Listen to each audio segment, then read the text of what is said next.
Wow. Wow, I am so humbled. Thank you, thank you, thank you. The Visibility Award.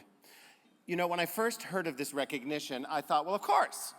I'm a broad-shouldered, aging guy, girl, gal, girl, fella in a dress with a perchance for loud prints and big hair. I'm very vocal about my sober journey, my marriage to the man of my dreams of 21 years.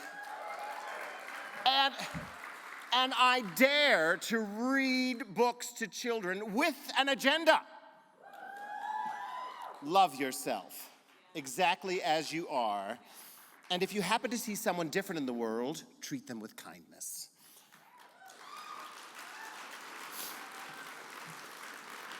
How on earth can you miss me? Well, I wasn't always so out of the closet, much less visible or honest.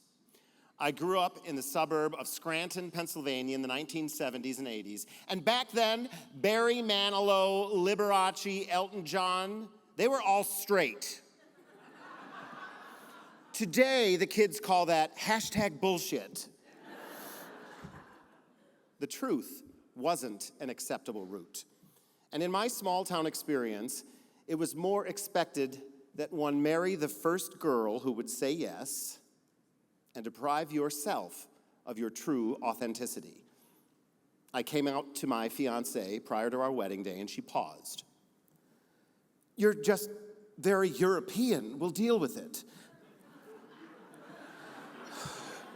Needless to say, being visible, forthright, open, honest, and free was not in any way, shape, or form a safe or reasonable route for me, and for that matter, for anyone I knew.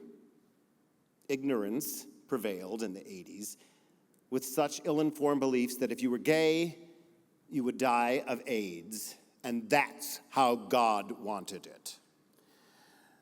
There was no self-love for being gay. I was taught to hate others who were gay, and ultimately, hate myself.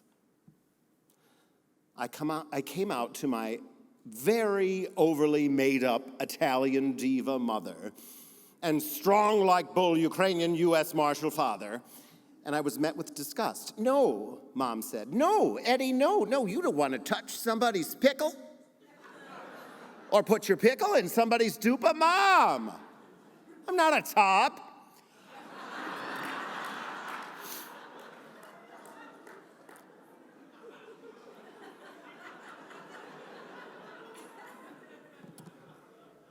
Dad spit in my face and told me to get out.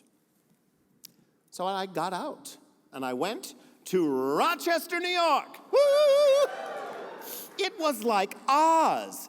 I attended my first Pride event there and learned what a rainbow flag was and what it represented, and began to build a family of my own. Eventually, this family included some very colorful characters who I am very proud to say are here to support me this evening. My beloved drag sisters, who in one breath will tear each other to pieces with shade, but in another be there for you through thick or thin. Aggie Doon, hold for applause. Aggie taught me that a true queen is a liaison between the communities and helps people to see our similarities over our differences through humor, wit, and a sparkling personality. Darian Lake, who embodies confidence like no other, claiming her place in this world no matter how she is perceived. She stands up for herself and is the epitome of bold resilience.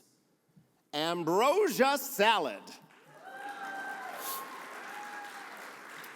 Simply put, the nicest queen you will ever meet. My first experience watching her perform was met with eye contact and a firm handshake, and her uncanny ability to remember your name. Katie P., our fan turned friend and assistant, is here with us tonight. Give her a round of applause. Finally, my Prince Charming, Mr. Davis.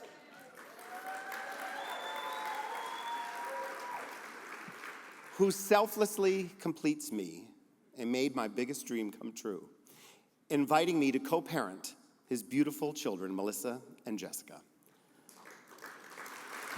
You see, this was something that I had not seen represented in the media in my youth. Oh, and there was one more love I met in Rochester back then. Alcohol. That mysterious character who wanted to take it all away. You see, I don't mention my sobriety to brag, but instead for two reasons. One, to be grateful, one day at a time. Today I'm working on 9 years of sobriety.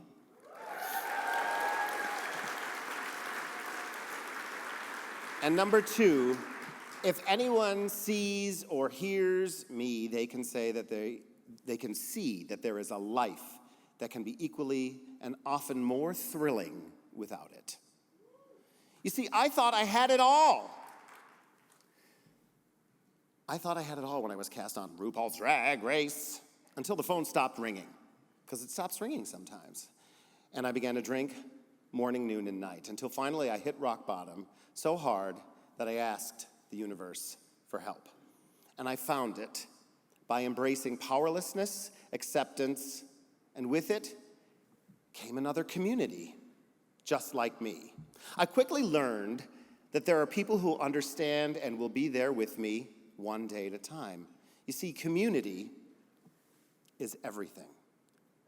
In sobriety, it became clear to me that a completely open, honest life was the answer to a happy destiny.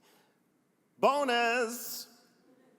I discovered the joy in finding ways to help others through the art of drag.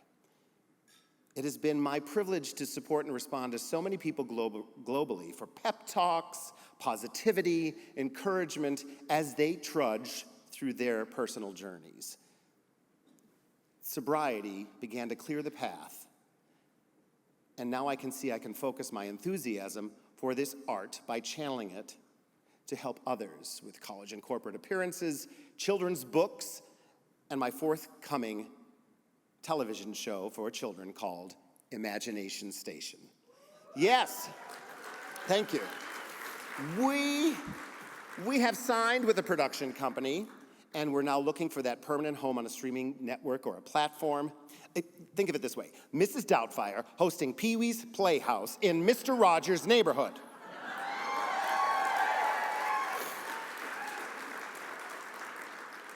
That gives you an idea of what we've begun to create. Yes, drag is an art. Drag is not a crime. Drag is not a crime. Some of my fashion choices are criminal, but just like music or film, there's something for every age. And don't let the conservatives fool you. The attack on my fellow drag story hour tellers is less about the drag and more specifically about transphobia, homophobia, and racism. But we will not let them win. For every ruffled feather, we have an army of queens and allies who are speaking up, showing up, and taking down this ignorance. Just look around the room. Look at the support of change makers who are seated beside you. I truly feel confident that our future is bright. I believe in change. I believe in the power of positivity and gratitude. I believe in lifting others up and encouraging them to work to be their best. I believe in owning my own mistakes and swiftly acknowledging my missteps when I can. I believe in kindness.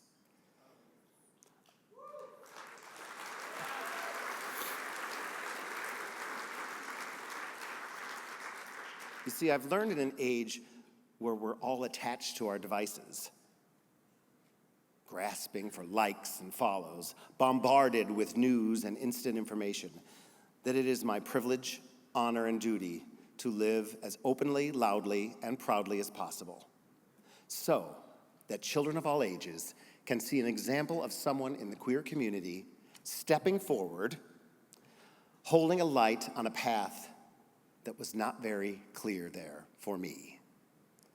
There will always be work to be done, and I feel like I'm just getting started.